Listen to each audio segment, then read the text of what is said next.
ولدلالته على هذا الاستجمال صار الكلام بسم الله الرحمن الرحيم ولدلالته على هذا الاستجمال صار الكلام في قوة أن يقال الحمد مطلقا منحصرا في حق من هو مستجمع لجميع صفات الكمال من حيث وكذلك فكان كدعوى الشيء ببينة وبرهان ولا يكفى لطفه.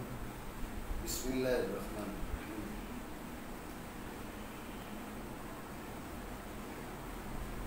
اسم جلالت جو ہے وہ علم ہے اس کا، اس ذات کا جو واجب الوجود ہے اور تمام تر صفات کمال کی جامع ہے، تمام تر صفات کمال کی جامع ہے. ٹھیک ہے، بات پہ توجہ دیں. اب اسم جلالت جو ہے، اسم جلالت اس استجماع پر دال ہے، اس استجماع کا مشعر ہے. جب ہم کہیں گے نا اللہ تو جو ہے کیا کہیں گے؟ اللہ. اس وقت ذہن میں آئے گا وہ ذات جو واجب الوجود ہے اور تمام صفات کمال کی جامع ہے. کیا ذہن میں آئے گا؟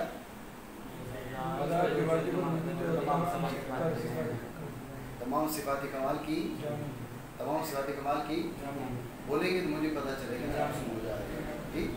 تو جب ہم کہتے ہیں اللہ تو ذہن میں کیا آتا ہے کہ وہ ذات جو واجب الوجود ہے تمام صفات کمال کی جامع ہے. کیا بات ہے ذہن میں؟ یہ بات ہمارے ذہن میں آتی ہے جب اس میں جلالت کا ہم اطلاق کرتے ہیں. بات پہ توجہ دینا. جب ہم اس میں جلالت کا اطلاق کرتے ہیں تو یہ بات ہمارے ذہنوں میں آتی ہے، یعنی اس میں جلالت اس استجماع پر، استجماع کیا؟ تمام صفات کمال کا جامع ہونا. کیا؟ تمام صفات کمال کا جامع ہونا. اس میں جلالت اس پہ دلالت کرتا ہے، اس میں جلالت اس پہ دلالت کرتا ہے. یعنی جب ہم اس میں جلالت کا اطلاق کرتے ہیں یہ استجماع ہمیں مفہوم ہوتا ہے، اس کی اس پہ دلالت ہوتی ہے، اس دلالت کی وجہ سے یہ استجماع ہمارے ذہنوں میں آتا ہے. ہم نے کہا اللہ تو ذہن میں آئے گا وہ ذات والا جو واجب الوجود ہے تمام صفات کمال کی جامع ہے. اتنی بات آئی ذہن میں؟ جب یہ بات آپ کے ذہن میں آ گئی تو اب آپ کہیں الحمدللہ. کیا؟ الحمدللہ. جب آپ نے کہا الحمدللہ تو اب مطلب کیا ہوگا؟ تمام خوبیاں اس ذات والا کے لیے جو واجب الوجود ہے اور تمام صفات کمال کی جامع ہے. اس غور کریں نا، جب اس میں جلالت کا مطلب ہوا، اس میں جلالت کا مفہوم اور معنی یہ ہوئے کہ وہ ذات جو تمام صفات کمال کی جامع، وہ ذات جو تمام صفات کمال کی جامع. جب اس میں جلالت کا مطلب یہ بنا، مفہوم یہ بنا، پھر الحمدللہ کہیں گے تو معنی کیا نکلیں گے؟ معنی یہی نکلیں گے تمام حمدیں، تمام تعریفیں اس ذات کے لیے جو تمام صفات کمال کی جامع. معنی بنے گے نہیں بنے گے؟ بات ہے ذہن میں. تو اب الحمدللہ کا مطلب یہ بن گیا الحمد للذات الواجب الوجود المستجمع لجمیع صفات الکمال. تمام تر خوبیاں اس ذات کے لیے ہیں جو واجب الوجود ہے اور تمام صفات کمال کی جامع ہے. یہ معنی بنے نہ بنے؟ یہ بات فی الحال ذہن میں رکھے، مزید باتیں کرتے. بات ہے ذہن میں؟ اور بس بب اس کی دلالت کے، اس میں جلالت کے، اس کی دلالت کے اس استجماع پر. استجماع کون سا؟ یہ جو ما قبل میں بھی ذکر ہوا المستجمع لجمیع صفات الکمال. ٹھیک ہے نا؟ اس استجماع پر جو اس کی دلالت ہے. اب کیا ہوگا؟ وہ بھی کلام اس قوت میں کہ کہا جائے الحمد مطلقاً، حمد مطلقاً منحصر ہے اس ذات کے حق میں جو تمام صفات کمال کی جامع ہے، اس حیثیت سے کہ وہ ایسے ہے. یہ مزید میں بات آپ کو بتا دوں، اتنی بات آپ کے ذہن میں آئی نہیں ہے؟ بات ہے ذہن میں. یہ جو گفتگو ہے بل دلالت ہی علی ھذا الاستجماع، اس کو آپ ایک سوال کا جواب بنا سکتے ہیں. سوال یہ ہے کہ اللہ رب آپ نے کیا کہا؟ آپ نے کہا الحمدللہ. آپ الحمدلرحمن کہہ سکتے تھے, الحمدلرحیم کہہ سکتے تھے, الحمدللحی القیوم السمیع البصیر کہہ سکتے تھے. الحمدللہ کہنے کی کیا وجہ ہے؟ سوال آیا ذہن میں نہیں؟ جی تو اس کا جو انہوں نے جواب دیا اس کا میں حاصل آپ کو بتاؤں.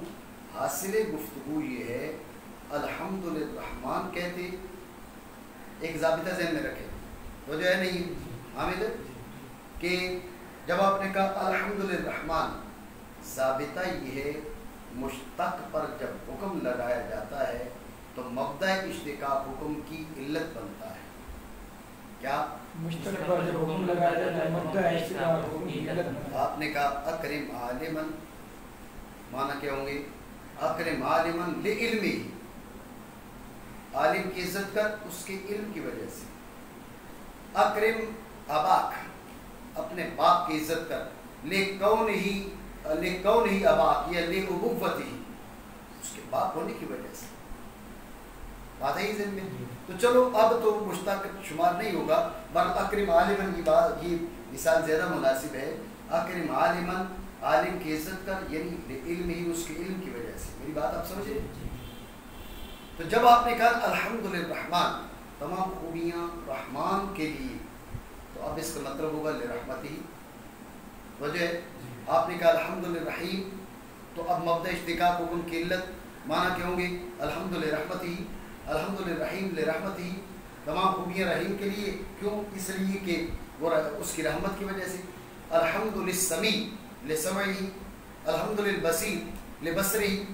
سمجھ رہے بات نہیں؟ ذہن میں رکھیں, صرف سمع کی وجہ سے ساری حمدیں, صرف بصر کی وجہ سے ساری حمدیں, صرف رحمت کی وجہ سے ساری حمدیں. بات سمجھ میں نہیں آتی؟ بات ہے ذہن میں؟ جب آپ نے کہا الحمدللہ, تمام خوبیاں اس کے لیے جو ساری صفات کمال کا جامع. کیا؟ جب وہ ساری صفات کمال کا جامع, تو تعریف ہوتی ہے صفت کمال پہ. جب ساری صفات کمال کا جامع وہ ہے تو ساری خوبیاں اس کی بنی نہ بنی؟ دعویٰ بھی ہو گیا, دلیل بھی ہو گیا. الحمدلرحمن کہتے تو دعویٰ تھا, دلیل نہیں تھی. الحمدلرحیم کہتے تو دعویٰ تھا, دلیل نہیں تھی. بات ہے ذہن میں؟ تو الحمدللسمیع کہتے, الحمدللبصیر کہتے, الحمدللحی کہتے, الحمدللقدیر للقیوم کہتے, دعوے بنتے, دلیل نہ بنتی. الحمدللہ دعویٰ بھی ہے, دلیل. بات ہے ذہن؟ یہ ساری جو گفتگو اس کا حاصل ہے. میری بات ہے ذہن میں؟ تو یہ آپ سوال ذہن میں رکھیں کہ سوال کیا تھا. سوال یہ ہے کہ الحمدللہ کا اس کے علاوہ بھی کہا جا سکتا تھا الحمدللحی القیوم, الحمدللسمیع البصیر, الحمدللرحمن الرحیم, الحمدللغفور الغفار, الحمدللغفار القہار, الحمدللصبور الشکور. یہ کتنے اطلاقات کیے جا سکتے تھے, ان کو چھوڑ کر الحمدللہ کا اطلاق کیوں کیا گیا؟ تو اس کا جواب یہ ہے, حاصل گفتگو یہ ہے کہ کوئی بھی اطلاق کیا جاتا وہ دعویٰ بنتا, دلیل نہ بنتی. الحمدللہ دعویٰ بھی ہے, دلیل. بات سمجھے نہیں سمجھی؟ بار یہ ہو گیا خلاصے کی بات. تو الحمدللہ کیا کہا کہ اس میں جلالت کی دلالت ہے اس کی استجماع پر. تو اب الحمدللہ کے معنی کیا بنے؟ الحمد مطلقا منحصر فی حق من هو مستجمع لجمیع صفات الکمال من حیث هو کذالک. توجہ ہے؟ توجہ ہے؟ آپ دیکھیں الحمد مطلقا کہاں سے لائے؟ الحمد تو ہو گیا الحمد, مطلقاً کہاں سے لائے؟ یہ مطلقاً سے اشارہ کر دیا الف لام استغراق کی. الف لام کون سا ہے؟ الف لام کون سا ہے؟ بات سمجھ رہے نہیں؟ الف لام کون سا ہے؟ استغراق کی. یہ الف لام استغراق کی, یہ اب ہو گیا الحمد مطلقاً. مطلقاً حمد اسی میں منحصر. بات ہے ذہن میں نہیں؟ اب یہ آگے جو منحصر ہے یہ کہاں سے آیا؟ یہ اس بات کی طرف اشارہ ہے کہ لام ہے اختصاص کا. لام کس کا ہے؟ لام کس کا ہے؟ الحمدللہ میں لام ہے اختصاص کا. جب لام ہے اختصاص کا تو اختصاص یہی انحصار ہے. تو الحمدللہ یعنی الحمد مطلقاً منحصر. بات سمجھے نہیں؟ تو یہ ذہن میں رکھیں, یہ مطلقاً الف لام کے استغراقی ہونے کی طرف اشارہ ہے، اور منحصر یہ لام جارہ کے اختصاص کے لیے ہونے سے مستفاد ہے. بات ہے یہ ذہن میں مانا. اور بسبب اس میں جلالت کی اس استجماع پر دلالت کے ہو گئی کلام اس قوت میں کہ کہا جائے تمام کہا جائے حمد مطلقاً منحصر ہے اس ذات کے حق میں جو جامع ہے تمام صفات کمال کی.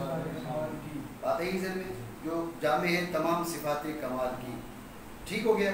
ذہن میں رکھیں کہ جو انحصار ہے اس ذات کے لیے، یہ جو انحصار ہے اس ذات کے لیے اس حیثیت سے کہ وہ ایسی ہے. بات پہ توجہ دیں بھائی. تمام خوبیاں رحمان کے لیے اس کے رحمان ہونے کی حیثیت سے، وجہ تمام خوبیاں رحیم کے لیے اس کے رحیم ہونے کی حیثیت سے، تمام خوبیاں سمیع کے لیے اس کے سمیع ہونے کی حیثیت سے. یہ صرف دعویٰ ہے. تمام خوبیاں سمیع کے لیے اس کے تمام صفات کمالیہ کے جامع ہونے کی حیثیت سے. اگر سمیع کے حق میں بھی یہ کہیں نا تو یہ دلیل کی طرف اشارہ ہے. خوبیاں تمام تعریفیں ہیں سمیع کے لیے، لیکن کس حیثیت سے؟ اس حیثیت سے کہ وہ تمام صفات کمالیہ کا جامع ہے. جب تمام صفات کمالیہ کا جامع ہے تو صفت کمال پہ تعریف ہوتی ہے، لہذا تمام تعریفیں اس کے لیے بنے گی. یہ بات ٹھیک ہے. تو تمام خوبیاں اس ذات کے لیے جو تمام صفات کمالیہ کا جامع، بات میں توجہ رکھیں، تو تمام خوبیاں اس کے لیے اس حیثیت سے کہ وہ تمام خوبیوں کا وہ تمام صفات کمال کا جامع ہے. تمام خوبیاں اس ذات کے لیے جو تمام صفات کمالیہ کا جامع، تمام خوبیاں تمام تعریفیں اس ذات کے لیے اس ذات میں منحصر کہ جو تمام صفات کمالیہ کی جامع ذات، وجہ ہے تمام صفات کمالیہ کی جامع ذات اس حیثیت سے کہ وہ ایسے ہے. یہ شاید آپ حیثیت کی بات سمجھ رہے نہیں سمجھ نہیں سمجھ بات پہ توجہ دینا. بات یہ ہے کہ آپ تعریف کر رہے ہیں کس کی؟ آپ تعریف کر رہے ہیں کرم دین کی. اس حیثیت سے کہ یہ جامعہ کا طالب علم ہے، اس حیثیت سے کہ یہ سندھ کا پاکستان کا باسی ہے، اس حیثیت سے کہ اس کی فلاں قوم ہے. دیکھیں نا، آپ اس کے بارے میں جو بات کرتے ہیں یا کوئی بھی کسی شخص کے بارے میں بات کرتا ہے، مختلف حیثیات ہوتی ہیں. فلاں آدمی ہے بہت اچھا ہے، کس حیثیت سے؟ بھائی اپنے اخلاق کی حیثیت سے. فلاں آدمی ٹھیک نہیں ہے، کس حیثیت سے؟ اپنے اخلاق کی حیثیت سے، یا اپنے مال کی حیثیت سے، اپنی قوم کی حیثیت سے، اپنے کردار کی حیثیت سے. میری بات آپ سمجھ رہے نہیں سمجھ؟ تو حیثیات کے اختلاف سے حکم بدلتے ہیں. یہاں پر جو ذات باری تعالیٰ کے لیے حمد کی بات کی جا رہی ہے، وہ کس حیثیت سے؟ تمام تعریفیں اس کے لیے، تمام تعریفیں اس کے لیے کس حیثیت سے؟ بات پہ توجہ دینا. آپ نے کہا تمام تعریفیں اس کے لیے کیونکہ وہ رحمان ہے. توجہ ہے؟ پھر وہی سوال ہو جائے گا کہ امام تمام تعریفیں صرف رحمت کی وجہ سے تو نہیں، بے شمار صفات کمالیہ، ان صفات کمالیہ پر تعریفیں ہو سکتی ہیں. نہیں سمجھ بات؟ تمام تعریفیں سما کی وجہ سے، سما کی حیثیت سے. ذہن میں آئے گا سما بہت کمال ہے، لیکن بات یہ کہ تمام تعریفیں صفت سما پر ہیں، تو صفت علم پہ کیا ہوگا؟ صفت قدرت پہ کیا ہوگا؟ صفت ارادہ پہ کیا ہوگا؟ میری بات سمجھ رہے ہو نہیں؟ تمام تعریفیں اس کے لیے ہیں، لیکن اس کے سمیع ہونے کی حیثیت سے. تمام تعریفیں اس کے لیے اس کے بصیر ہونے کی حیثیت سے. تمام تعریفیں اس کے لیے اس کے علیم ہونے کی حیثیت سے، مرید ہونے کی حیثیت سے، قدیر ہونے کی حیثیت سے. ذہن میں رکھیں، وہاں پر یہ سوال ضرور باقی رہے گا کہ سمیع ہونے کی حیثیت سے، بصیر، قدیر، حی، قیوم، اس حیثیت سے ساری تعریفیں اس کے لیے کیسے؟ لیکن جب کہا کہ تمام تعریفیں اس کے لیے، تمام تعریفیں اس ذات کے لیے جو تمام صفات کمالیہ کی جامع اس کے تمام صفات کمالیہ کے جامع ہونے کی حیثیت سے. اب ذہن میں رکھو بات یہ کہ تعریف ہوتی صفت کمال پہ ہے، تو جس میں جتنی صفات کمال اس کی اتنی تعریفیں، جس کی 100 صفات کمال وہ 100 تعریفوں کو مستحق، جس میں ساری صفات کمال وہ ساری صفات کمال ساری تعریفوں کو مستحق. بنا نہیں بنا؟ بات ہے ذہن میں. جس میں ساری صفات کمال وہ ساری تعریفوں کو مستحق، ساری تعریفیں اس میں منحصر. تو لہٰذا اب دعویٰ تو یہ تھا کہ الحمدللہ تمام تعریفیں اس کے لیے. جب ہم نے کہا نا من حیث ہوا کذالک، یہ اس کی دلیل کی طرف اشارہ ہے. ہم نے اس کے لیے جو ساری تعریفیں مانی اس حیثیت سے نہیں کہ وہ رحیم ہے، اس حیثیت سے نہیں کہ وہ سمیع ہے، اس حیثیت سے نہیں کہ وہ بصیر ہے، اس حیثیت سے کہ وہ ساری صفات کمال کا جامع ہے. جب ساری صفات کمال کا جامع ہے تو بتائیے صفت کمال پہ تعریف ہوتی ہے. ساری صفات کمال کی جامع وہ ذات ہے تو ساری تعریفیں بھی اسی کی ہیں. میری بات سمجھے نہیں سمجھے؟ یہ من حیث ہوا کذالک ایسی بات کی طرف اشارہ ہے. بات ہے ذہن میں نہیں؟ دوبارہ مانا کریں.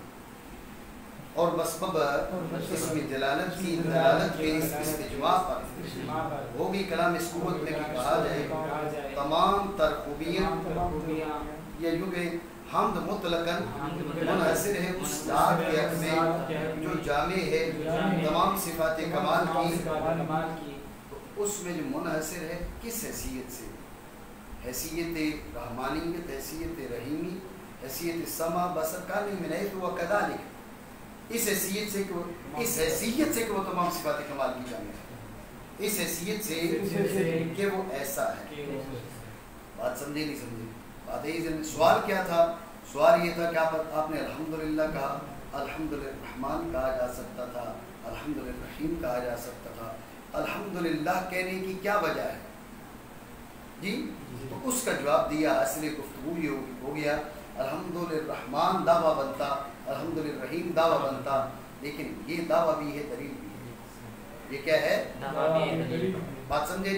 بات ہے ذہن میں. لیکن ذہن میں رکھیں صراحتاً تو دلیل نہیں ہے نا. صراحتاً کسے بھی الحمدللہ یا صراحتاً دلیل ہے؟ صراحتاً تو نہیں ہے نا. بات سمجھ رہے ہیں؟ صراحتاً دلیل نہیں ہے، دلیل ہے لیکن صراحتاً نہیں ہے، اس کے اندر چھپی ہوئی ہے. اس لیے کہا کہ فکانہ کا دعویٰ شیء، فکانہ دعویٰ شیء نہیں کہا، کا دعویٰ شیء، کا دعویٰ شیء ببینۃ و برہان. یہ دعویٰ ما دلیل نہیں ہے، دعویٰ ما دلیل کی مانند ہے. کیا ہے؟ دعویٰ ما دلیل کی مانند ہے، دعویٰ ما دلیل کی مانند ہے. بات ہے ذہن میں نہیں؟ ٹھیک ہے. تو دعویٰ ما دلیل نہیں ہے بلکہ دعویٰ ما دلیل کی مانند ہے. جیسے آپ کو کہا تھا کہ الحمد اکرم عالما قبل علم ہی. تو جب آپ نے کہا نا تو جو رکھیں الحمد لمن ہوا مستجمع لجمیع صفات الکمال. آپ نے کیا کہا؟ الحمد لمن ہوا مستجمع لجمیع صفات الکمال. اب یہ صراحتاً تو مشتق نہیں ہے لیکن مشتق پر دال ہے. صراحتاً مشتق نہیں ہے، مشتق پر دال ہے. جب مشتق پر دال ہے تو گفتگو یہ ہو گئی الحمد لمن ہوا مستجمع لجمیع صفات الکمال لکونہ مستجمع لجمیع صفات الکمال. وہی جو من حیث ہوا کذالک کہا تھا، لکونہ مستجمع لجمیع صفات الکمال. تمام خوبیاں اس ذات کے لیے جو تمام صفات کمالیہ کی جامع. سوال ہے کیوں کہا لکونہ مستجمع لجمیع صفات الکمال؟ اس لیے کہ وہ تمام صفات کمالیہ کی جامع. تو وہ تھا دعویٰ الحمد لمن هو مستجمع لجمیع صفات الکمال. یہ ہو گیا دعویٰ. دلیل کیا ہے؟ لکونہ مستجمع لجمیع صفات الکمال. بات سمجھے نہیں سمجھے؟ یہ دعویٰ مات دلیل کی طرح بنا نہیں بنا؟ بات سمجھ رہے ہو نہیں سمجھ رہے جی؟ ڈھیلے پڑے ہو ایسے لگ رہا ہے کہ نہیں سمجھ جی؟ بات سمجھ آ رہی ہوں. بندہ تاثرات ایسے قائم کرتا ہے جس سے لگے سمجھ میں آ رہی. نہ سمجھ میں آ رہی ہو تو اب تاثر ایسا دیتا ہے کہ نہیں سمجھ میں آ رہی، تاکہ سمجھانے والے کو اندازہ ہو جائے کہ بات سمجھ میں آ رہی ہے نہیں آ رہی. تو ادھر ٹھیک ہو گیا. تو یہ دعویٰ ما دلیل نہیں ہے، ذہن میں رکھیے. دعویٰ ما دلیل کی مانند ہے، اس لیے کا دعویٰ کہا، دعویٰ نہیں کہا. بات ہے یہ ذہن میں ٹھیک ہو گیا. اب سوال کیا تھا؟ سوال تھا کہ الحمدللرحمن کہتے، الحمدللرحیم کہتے، الحمدللحی القیوم کہتے، وجہ ہے تو الحمدللہ کیوں کہا؟ تو اس کا حاصل جواب یہ ہوا جو میں نے ابتدا میں مختصراً آپ کو دے دیا. حاصل جواب یہ ہے الحمدللرحمن دعویٰ بنتا، الحمدللرحیم دعویٰ بنتا، الحمدللحی القیوم دعویٰ بنتا.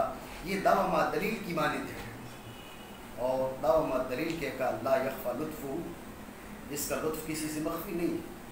کیونکہ دعویٰ کر کے چلے جاتے تو سوال ہوتا کہ بھئی یہ دعویٰ اپنے تو مان جاتے، دوسرے کہتے بھائی اس کی دلیل کیا ہے؟ ساری حمدیں اسی کے لیے. تو اس کی دلیل بھی آ گئی ہے کہ ساری حمدیں اس کے لیے کسی عقیدت کی بنیاد پہ نہیں ہے، وہ ساری صفات کمال کی جامع ذات ہے. حمد ہوتی ہی صفت کمال پر ہے. جب ساری صفات کمال کی جامع ہے، ساری حمد مستحق کی بات ہے ذہن میں بھی، اور نہیں مخفی اس کا بات ہے ذہن میں. ٹھیک ہو گیا، یہ دہرائیں گے. اگر کوئی بات سمجھ میں نہ آئی تو آپ دوبارہ مجھ سے پوچھ لیں. ٹھیک ہے، کافی ہے.